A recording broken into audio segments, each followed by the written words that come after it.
Getting attention is easy. Turning it into trust and long term revenue is the real game.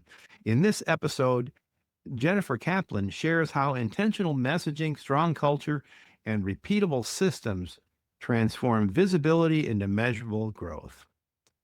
Welcome to the Lead Machine Growth Show. I'm Paul Guyan, your host, Lead Machine coach, and the founder of the Lead Machine Marketing Group.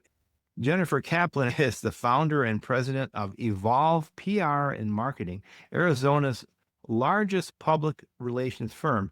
Launching in 2010, she has grown the agency from a solo to a 28-person powerhouse, serving more than 140 clients locally and nationally. Her leadership has earned numerous industry honors, and she is known for her relationship-driven approach, strong culture, and consistent results. Many entrepreneurs, I think, the answer is I hear them say more visibility, and they spend a lot of time on the posting and endless things like that, more ads, more posts, more PR, some of them. But attention without trust doesn't convert. And Jennifer has built a system that turns visibility into credibility and credibility into growth. That's a conversation every service-based founder needs to hear. Jennifer, welcome to the show. I really like the angle of your business and the way that you communicate the value and those principles. We talked about this just a few minutes ago. What are the systems and principles that have been most effective in ensuring your clients are consistently visible and get with their target audiences, but simply rather than just in overall exposure, which is a lot of what PR, most people or many people think PR is just eyeballs. They think Nike, just do it. There's a difference for small business owners. Absolutely. Well, and even with Nike, there has to be that quality and integrity and value that comes with it. But I learned, I started my business at 30, and I learned at a very young age before that in my 20s that people do business with people they like and people they trust. And that trust and that credibility and reputation is essential.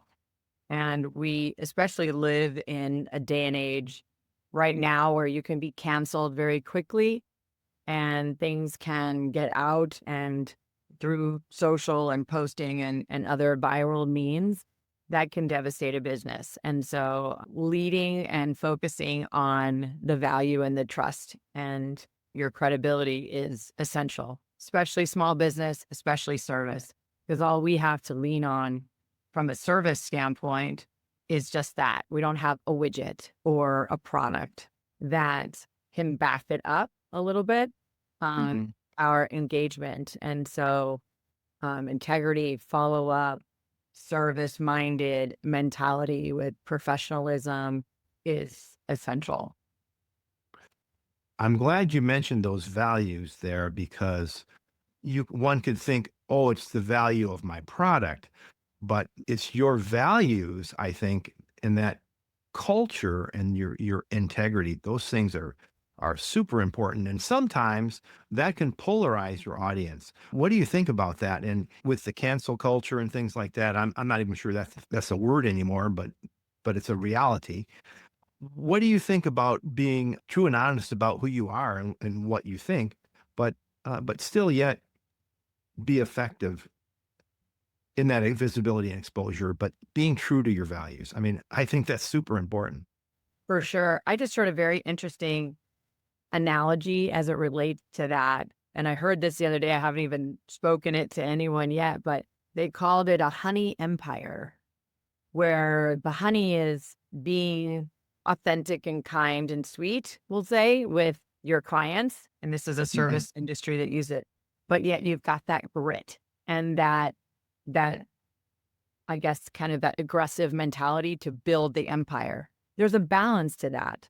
And so we talk about the way that we approach clients, engage with them, as we've scaled our business, as you mentioned at the beginning, growing a business is, even if it's Starbucks, when they started with one location, to scale the business, you have to put those systems and those processes in place. So there's that consistency when you are interacting with the client. So that value and trust that we've learned works and doesn't work we're learning from it and growing from it and knowing what not to do the next time. So, we don't defend things in a certain way or come up with excuses. If we didn't deliver something or do something for the client, we need to take ownership. And that's going to Yeah. come across. We see that in relationships personally and professionally. It can bring people closer, some conflict, but how did we handle that conflict?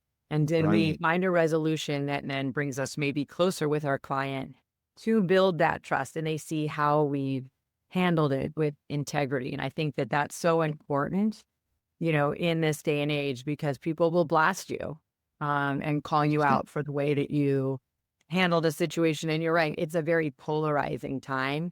And therefore, it could lead to that kind of that cancel mentality, or they just take to social media, which can be scary. They're gonna go online and bash you for the way you handled a situation, and that's not you don't want it to get that far. You wanna be able to always lead with and we keep talking about that integrity, but I always say perception is reality.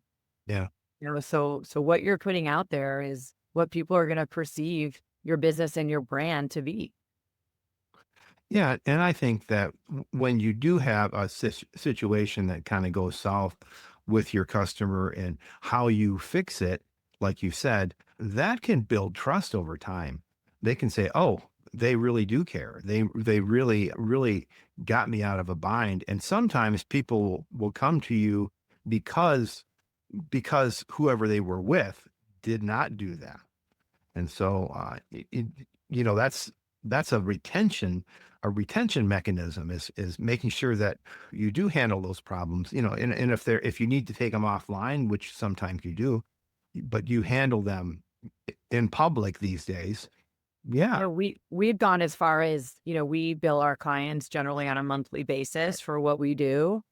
And in certain situations where, I mean, this doesn't happen a lot, but just to your point, if a client can walk away and not say positive things because they just feel like maybe they didn't get all that they were expecting, I'll say, you know what, let's do one more month and I don't want to charge you. It's almost like the steak came at the restaurant and it wasn't cooked the way you want.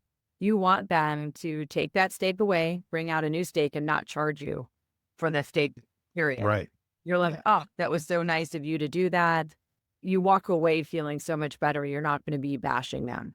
And so for me, I would rather give that, take that steak back and give a new steak and not charge them for the error. And those are the types of things where people are going to walk away feeling so much better about the way you handled a situation, because it's easy to be more confrontational or just let a client go. But sometimes you have to, realize what's right for your business. Yeah, and when you have 28 people, you need to be able to empower them so that they can make that call, so that it doesn't have to go and the customer who's already irritated has to wait and wait and wait for someone else to approve that. A lot of times the process that's been defined really hurts your ability to have that integrity, as we've seen so many times. There's a book called Wamish. Why are you making it so hard for me to give you my money?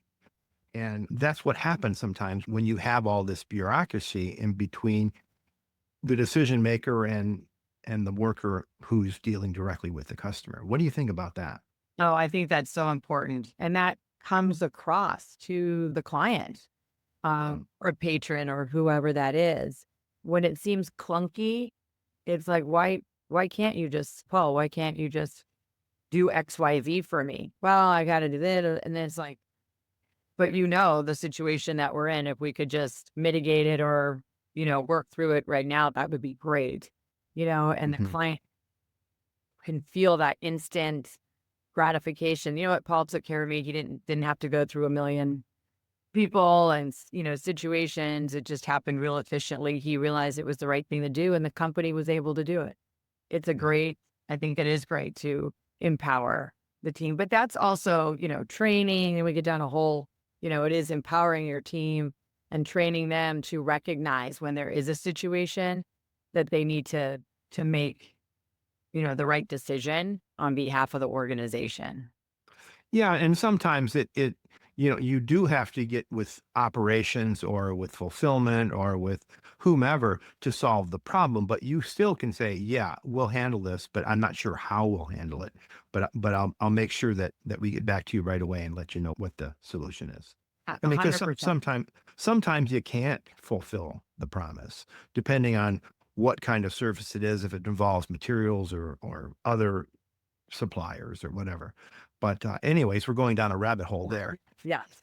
But no, But, yeah, you mentioned Starbucks, which I'm glad that you did because, Starbucks has an interesting niche, and it's not just coffee drinkers.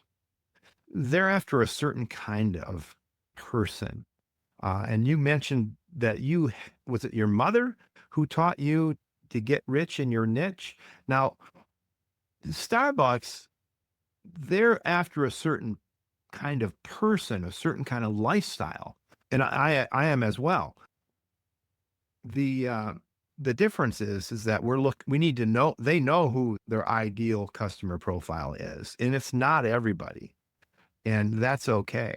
So, let's talk a little bit about get rich in your niche and how you've applied that to your clients who may serve horizontally, but they're looking for a certain kind of buyer. yeah, I love this. So that whole thing came up with my mom because we brought social media into our organization. And a lot of PR firms offer social media. And we're already doing content and engagement with our clients in a way that social media just absolutely made sense. And this was about 5, 6 years ago. We did social media for 3 years. It's not my love. It's not my passion. It's not my strength.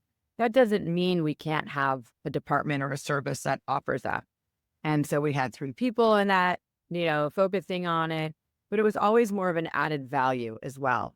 Because we Mhm. had been building our reputation. I know the word marketing is our name, but PR is really what we're known for. And that's why the phone rings. So I was getting very frustrated. And that's when she said, get rich in your niche. And I said, we're done. No more social media. PR is our lane. We can find partners, we can refer, we can do all of that, but we don't need to have that in our wheelhouse. And so really leaning into the PR has been great. And people are sometimes surprised, oh, that's all you do. But we have great people that we're able to team up with or play nice in the sandbox who do those other things Yeah. outside PR. So it's interesting you bring up, yes, the Starbucks example with that, because one of my business coaches would talk about the difference, let's say, between Dunkin' Donuts and Starbucks, because Dunkin' Donuts is selling coffee and there's no area or space to really hang out there. And they've got Right. drive-throughs and they've got, it's just more of grab and go, I guess, if you will. Mhm. Starbucks is looking for the person to say, Paul, are you available to meet tomorrow? Yeah. Do you want to meet at a Starbucks and we can meet there? Or, people are working there on their laptop. It's more of a community that they're building in a community space where Mm. people are sitting and spending time. And so their niche, I think, coffee is their niche because obviously everyone knows them as coffee, but they've created a space for people to work or to meet. Or I've seen, older ladies sitting there playing Mahjong or Rummy Cube or something.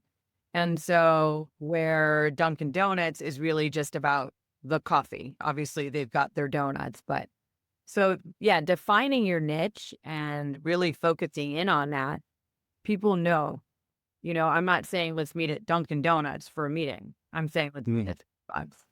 And so I think focusing on your niche, you kind of become that go-to, and really are able to elevate your brand and what you're known for. And hopefully that helps grow the business because you want people need PR, you want to call Evolve. You need coffee or need a place to go, to sit and work. And they think of those respective businesses.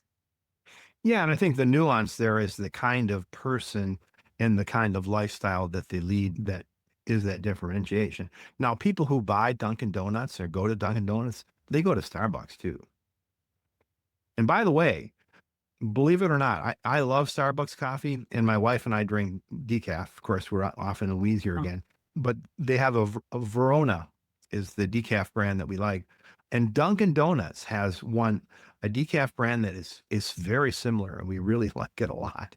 But we don't go to Dunkin' Donuts to get it; we get it at the grocery store. oh, But yeah, yeah. but anyways, No, I mean, people know there's a place that's a go-to or a yeah, business, and like I mhm, said, I think that's really important because we were trying to incorporate a service that we really weren't known for. And yeah, so it was, yeah, I could use social media if they were doing PR with us, but it was that added value. So the dollar and the emphasis that they put on that business being incorporated into PR was kind of off. It was PR was the value, social media was like the added value, and it yeah. just have that impact.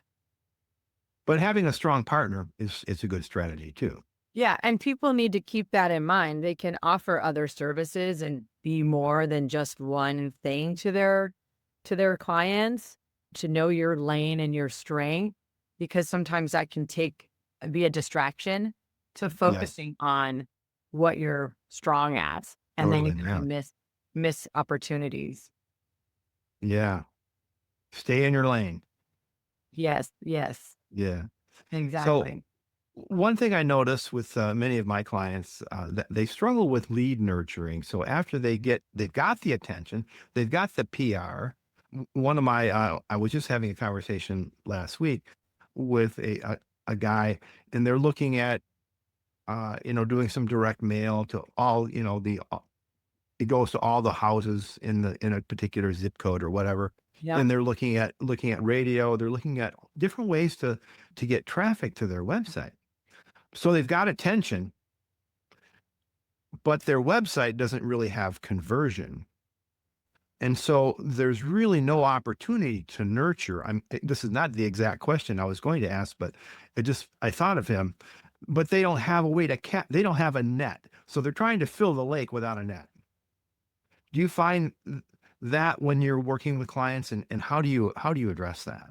Oh, yeah. So when they're looking at hiring us for PR services, or they're looking to do what I believe is the Every Door Direct mailing Yeah. or other services like that, that are going to, like you said, cast that net out there to bring hopefully opportunities in. I tell people, you're not ready for us unless your website is where it needs to be and that you're prepared overall. And it depends on the business for those leads to come in. Are Mhm. you ready for that? Now, granted, we would all love a floodgate to open, but it could even be a few.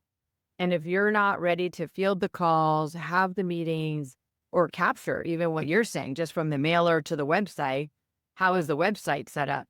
You really got to think that through, because I know the old adage, you only get one chance to make the first impression. If you've captured them and they have that need because they're calling or they're going to the website, I mean, that is so golden. And one client could pay for that mailing, or one client could help an account person in your organization be busier. Or so that just one client could Mm. be so crucial to an organization. And so that preparation and thinking about not just throwing something out there, being prepared to make sure that that system is in place, whether it's the website, whether it's a phone call, whether it's time to meet, whether, even I've seen situations where, well, you know what, can you email me a deck about your business? I don't have anything that I can send. Our website has, just if it's not smooth and ready, that person's going to move on to the next thing. They're just, it's that impression that you're making that shows maybe you're not prepared, and then why would they want you for their business to represent them? Yeah, exactly. And the second part of that is, so let's assume that they do have that ability to capture and get the attention, and so they've got them into their fold. What separates brands from turning visibility into revenue that others miss? Well, something I really pride myself on, especially being in the service industry, is responsiveness Aha. and making that person that's reaching out know and feel that you're interested in possibly working with them and making them feel like, because people want to feel important or feel like there's some attention to them. Again, especially in the service industry, your doctor, your lawyer, your accountant, your PR person, whoever it is. When you're waiting in that waiting room a long time, there's a problem in the system. I mean, I know that like they might get caught in a room or they might, but then maybe space the appointments out further, or there are things that can be done. And what are you seeing there? This is the last time I'm going to see this doctor. I don't like waiting, or you leave, or you're just not in a good mood. And so we want to make our clients feel like they are important. And I think if there's an inquiry coming in, if you can establish that from the get go, if I get an inquiry over the weekend, I'm going to respond, or late at night and I'm going to respond. Not respond full on like I'm going to do everything in that moment, but thank you for reaching out. I look forward to connecting with you. We can set up a time next week. Wow, they took the time on a Saturday afternoon to at least respond to my email. I think those small things really can make a difference, especially these days when people do have so many choices and so many options. You really have to make them feel important and respond from the beginning. And that's something we actually drive home. We say communication is key. We touch every client every day, and just it makes somebody feel like you're thinking about them. Yeah, and when you mention speed or rapid response, that's in my wheelhouse that I teach. Responding within the first 5 minutes, no matter if it's automated or a human's monitoring it 24/7, only about 7% of all businesses do that. And so you really, if you do that, what you just said, and then that builds, and if you give, even if it's, yes, here's my link to schedule an appointment for tomorrow, that helps with impact. You can give them some value maybe along that way, and trust. Those things can happen instantly. Of course, trust takes time. It takes a little bit of time. But what about the nurturing part of this deal? Because people reach out and they want to learn more about PR, or they want to learn more about what I have to offer. But not everybody's ready. Not everybody's ready. But how does that fit into the trust building process? Well, that's a fun one too. When you have that initial chat and maybe their budget or timing, or, they were just kind of gathering some information.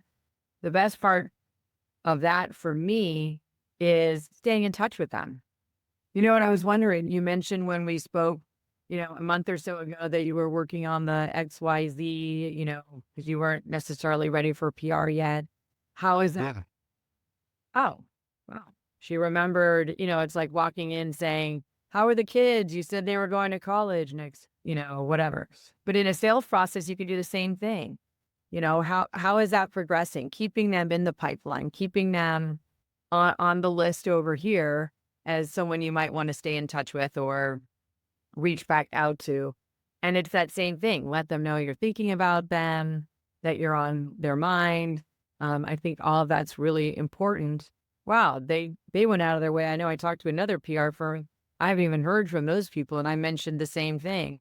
There are different ways that you can stand out and make it seem authentic and that you care. And that goes back to kind of that theme that I'm saying. People want to feel that way. Again, especially with service. I'm not Yeah. pushing a product.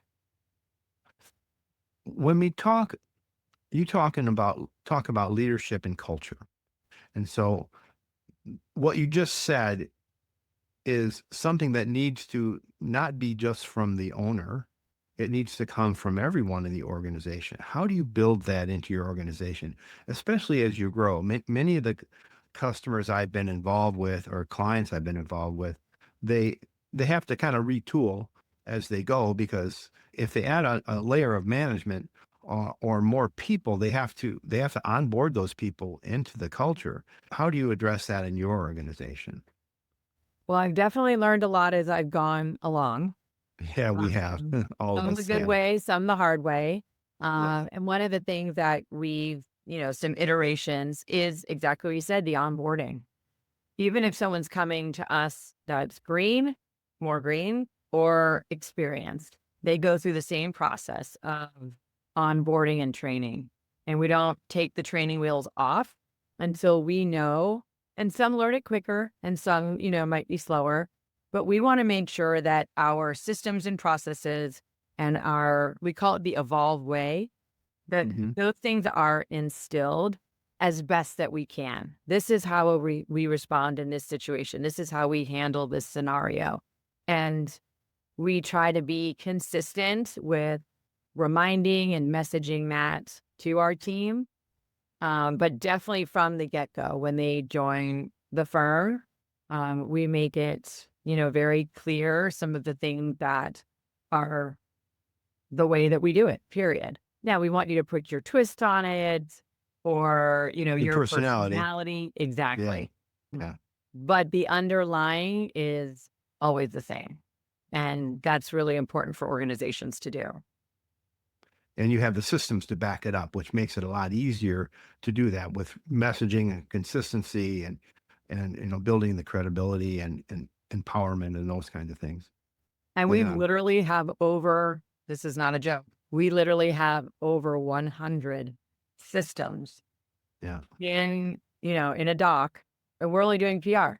We have over 100 systems that are all different ways, from back of the house kinds of things to forward facing things and in between, of how we do stuff. So if you didn't do something, Paul, a certain way, it's like, well, we have a system, and you could have gone there to check the system or asked any one of, others on the team. But we have that to sort of validate and back up and support the team.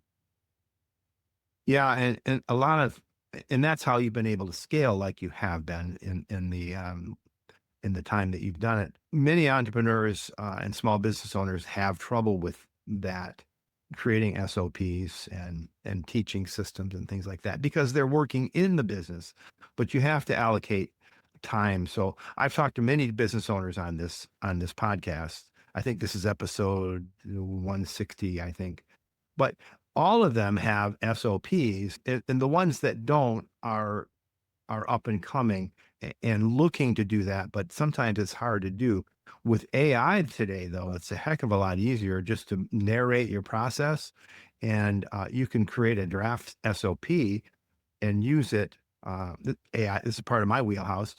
You can use it to prove that this method works and say, okay, now this becomes a production document. And so it's a lot easier today than it was when you had to sit down on a blank piece of paper or a blank Word doc or Google Doc and start typing out, now, how do I do this? And I call that's one of the most important things to scaling is to having systems in place, whether they're automated or documented. Both, they have Yeah. to be done. And you are so, so, so right. We were at a tipping point with growth, and another coach that we were working with at the time really was the catalyst for these systems. Because to be honest with you, it was hodgepodgey. And as an entrepreneur, my personality is not to do that. And so it really was the leadership of that coach that we had and some of our senior leaders in the organization to take the lead on that. I don't even know if I physically did one of the systems, truth be told. I mean, I'm a part of it, but I mean, Yeah. physically the team did that because my brain and the way I work, typically, like you said, the entrepreneurs are not doing that. We need the support of people like you and coaches and people that have all of that. Yeah. But it is essential. It is absolutely. Yeah. So you talk about PR. PR is your wheelhouse, your thing, your jam, but it can feel intimidating, inaccessible to everyday entrepreneurs. They go, yeah, I could put a press release. I just hired somebody. Well, big deal. What's the big deal? What's it going to get? And then there's also that, well, what am I going to do with it when I get it? Do I want to talk to the press? Maybe I don't want to be visible. I don't know. It's really can be intimidating. What kind of mindset shift can you help entrepreneurs who are struggling with that? As a young entrepreneur, it was always a little bit of a struggle for me to explain. PR, not meaning explain it like what it is. Well, media is blah, blah, blah, but it's intangible. And Yep. so with over the years, because this firm is 15 and a half years, but I have a business partner in another firm for 5 years. For 20 years, I've seen a lot of changes in the industry. And what's nice is that now the media coverage and interviews and articles and all that we get for our clients is an asset that they can put out on social. I mean, I see it on LinkedIn all the time. People are sharing, articles or podcasts and things like that. So if someone didn't catch this interview right now in this moment, which was kind of how it used to be back in the day, Yeah. you missed it. And so now you can, share it on all your platforms. You can create, I mean, the websites have gotten more dynamic, but it's now very typical for people to have a media tab on their websites. And so there are other ways that it can be shared than just in that moment. But it gives credibility. Oh, why was Paul interviewing Jen with Evolve PR? She must, there must be that whole goes back to perception because there's a lot of people you could have interviewed and talked to. Or why was that doctor interviewed talking about some latest trend? It gives that perception and elevates that person, and then they can share it across their platforms. And so oftentimes it's just overall branding and awareness, unless there is a call to action. Mhm. Obviously that's important as well. Then it gets a little bit more measurable. Oh, you did that interview and I saw an increase of hits to the website, or, it translates. But sometimes it's just brand building and credibility. The other thing is crisis. That's something that we do a lot of. We don't wish or plan for it, but it happens, and organizations being aligned with a PR firm, or at least knowing one if they're in a crisis situation, is really important. Because like what we talked about earlier, something like that could blow up and cause a lot of trauma to an individual or a company. I mean, we saw that earlier last year with the concert, that Coldplay concert, where the CEO of a company was with a staff member and they got called out on screen, and we all know how that went. But how you handle it can really, that was a very cool PR example to reference. So there was a crisis. The company got rid of the CEO. They actually ended up doing some other very unique things that were great to embrace what happened so it didn't devastate their business. And I feel, came out on top. Plus, none of us even knew what that company was before, nor have a need for it, but we all knew the name of the company at the time. Now it's escaping me. I can't think of it either. Yeah. I remember all the media and the social all about, how terrible that was and all of those things. But I don't recall the PR that came from the company or the company's name. Yeah. Not to digress too much, but Yeah. it was a Coldplay concert, Yeah. and the gentleman from Coldplay was married to Gwyneth Paltrow. And Oh, the company did a bit with Gwyneth Paltrow to move on from what happened. They used her as a spokesperson. So Chris Martin from Coldplay was the one at the concerts that had this moment with this couple. And then the company used Gwyneth Paltrow to kind of reassure people the direction they were going. It was quite funny, how they did that. But yeah, I mean, that's all PR. That's all how you handle the situation. And, they had a devastating situation, sort of ran right into it, and I think ended up handling it perfectly. mm. But it could make or break. And so people need to realize when it's time to call a PR firm. Yeah, and the other thing is, that kind of shows the maybe the innovation of that company and the fact that they have some values that other people might identify with. Yeah. And and it could have been polarizing too. Maybe people hate Gwyneth Paltrow. I don't know who does, but I don't. Yeah. But, No, you're right. Absolutely. yeah, yeah. So when founders are growing fast, what systems help ensure visibility that doesn't create chaos? I think, I We mean, just we talked talked, about it. yeah, we just kind of, yeah, some of the systems, it's really important for companies to, you're saying for a system that doesn't create chaos, Yeah, yeah, but more visibility. yeah. Yeah. I think that owners, senior leadership need to maintain sort of being hands on, not micromanage, so they can help guide the team through situations so it doesn't become chaotic and offer support. I think the biggest thing for me is I always like knowing that someone is there for me to support through a situation, but I don't like to be put in a box. And that's the way I handle my team. I want them to feel empowered in a situation. But if they see something coming that could be chaotic and not beneficial for our organization or their client, or a way to enhance the visibility of our organization or the client, I want them to know that we're here for them. I don't know if, but just offering that continued support through our systems, but while letting your team kind of have that autonomy to manage through a situation. Yeah, thank you. I think I read the I went I read the question wrong because there's another piece to this. Companies that are growing fast, sometimes they lose control of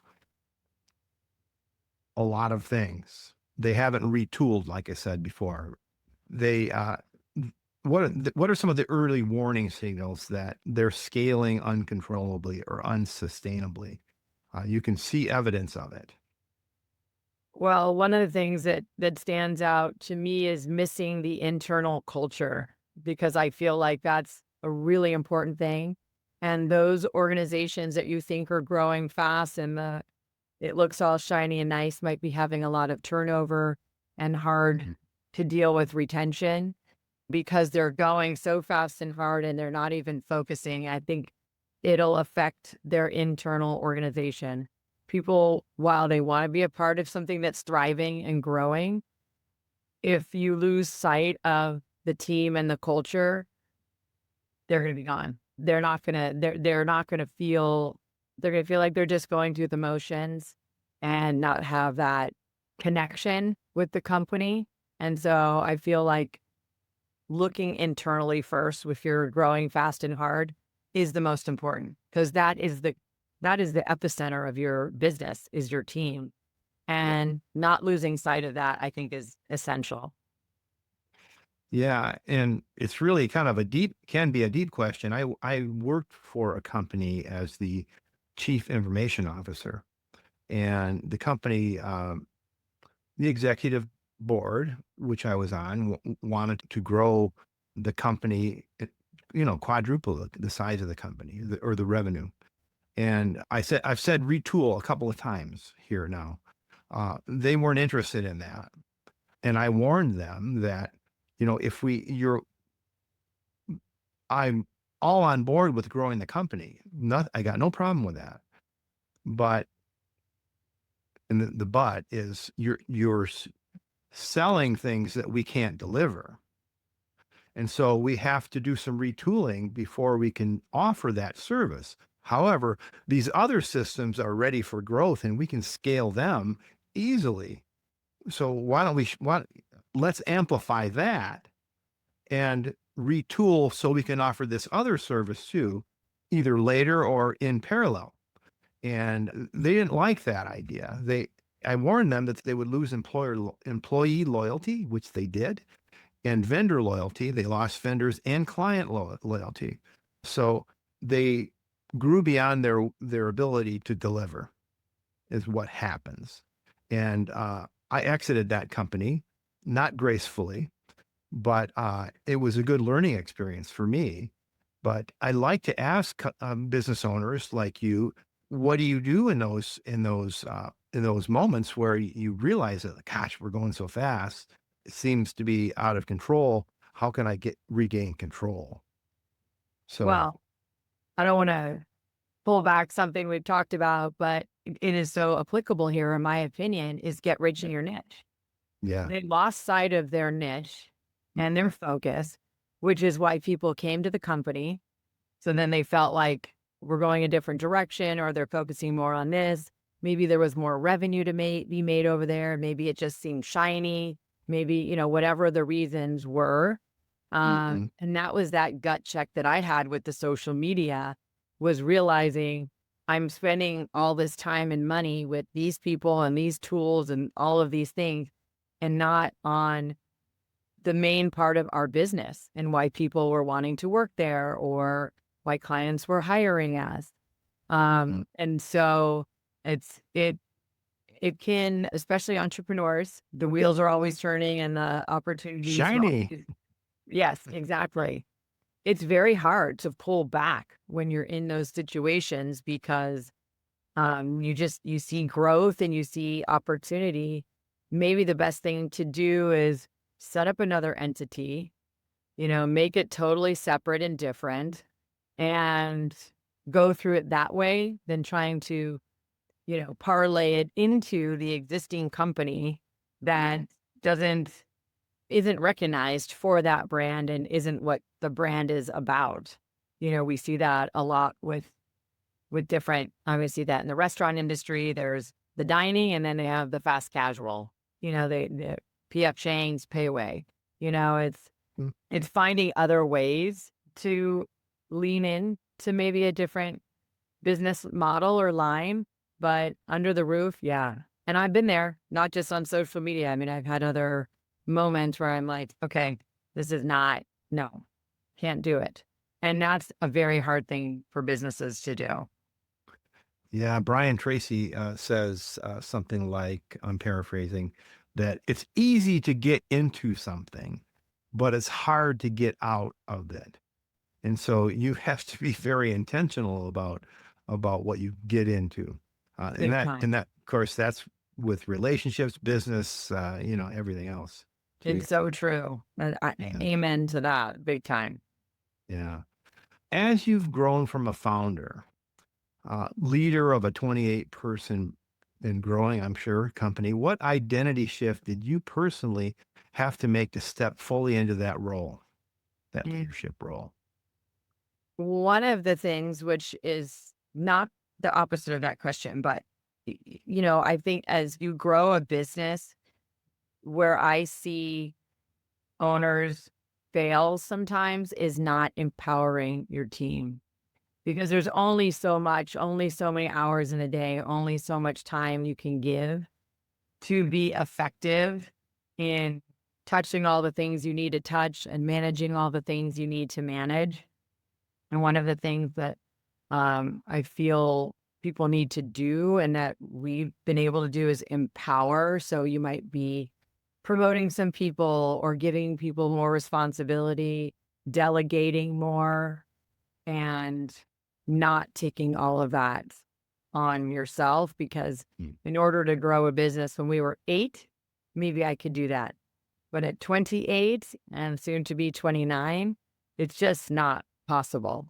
You can't service and be effective doing that. No. So I feel like the greatest thing that people can do is empower their team. And I feel like we talked about that a little bit earlier too. We With did. situation, having your team be able to feel like they can navigate it is And important. a follow-up to that is how do you let go? It's very hard. I'm still on every email in our organization, which some people think is a little bit crazy, because if you've got, even if 28 people sent 10 emails a day, which they don't, they send more than that. My inbox definitely gets to hundreds of emails a day, hundreds and hundreds. Mm. Uh, I think for me, it is definitely, empowering the team, and not feeling like I need to put a stamp and approval on everything, and knowing that they can do that, or they can go to our VP or our director. But it's very hard. And especially for me, very personally, this is my baby. I didn't end up having kids. I don't have any dogs. I only recently got married. You know, this Congratulations. is again, this is a very this is my baby. It's been my life. So it does make it hard to kind of cut some of those focuses and um, I say that like it's my baby, and then like if you have kids, you know your kids really well. I'm like a savant with the company and just knowing all the ins and outs and ups and downs. So yeah, it's hard. It's very hard. You know, I know it is hard, and that's the reason for the question. To point that out for our listeners is that, yeah, it's hard, but the thing that you've done that others may not, that should, is you have systems in place. And so you have systems and processes so that you could go on a honeymoon, you could go on a vacation, and the company will still run. And whether you still need to be involved or you're checking your email while you're on your honeymoon, I don't know if you do that or if you did that or not, but you do have systems in place that enable you to do that, so that if let some point when you want to move on to something else, you want to have a new baby, that you want to build or have, whatever, you can do that. And so many people are in many situations, the entrepreneur is the superhero of the company, and without him or her, the company can't run. So I think that you've got something that you have that can run without you. You just choose not to. And Correct. that's No, and that's okay. you nailed it and put a bow on it perfectly. I mean that is it. Certainly not totally by choice, but yes, I have been able to take a little bit of a longer vacation, but the laptop always comes, and I'm doing emails every day and all of that. But yes, the business as a function can run, and you fully nailed it. Absolutely. Yeah. Well, thank you. Yeah. So as we wrap up, Jen, this has been a great conversation. What are three things our listeners can do to put some of these ideas into action, and also to get in touch with you to learn more? I would say a coach or advisor or someone who can help guide them through some of these systems and processes and sale decisions and pipelines and all that is essential, because we get our tunnel vision, and having an expert from the outside help guide us in our business, I think, is really important. And then whether it's that person or if they are able to do some of it on their own, putting it into action, actions speak louder than words, is execute on those things. And then the last thing I would say, and I guess this is all pretty basic, but I've seen it unfold for me, is then follow through. Mm. So you can do it, say it, but then you got to execute and make it happen. So I feel like those things are really important. And that'll resonate for your team and in your life personally, whatever your business affects, it'll be beneficial across the board.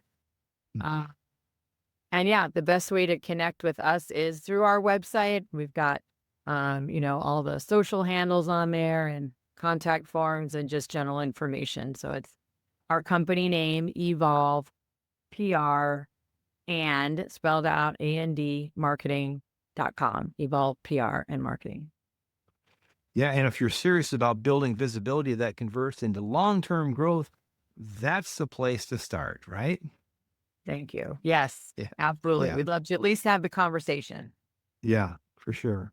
Yeah, well, it's been a pleasure. As we sign off, remember, faith and action go hand in hand. So keep the pedal to the metal. Until next time on the Lead Machine Growth Show, I'm Paul Guyan and Jennifer Kaplan. Thank you so much. It's been a pleasure having you on the show today. Thank you. Appreciate you.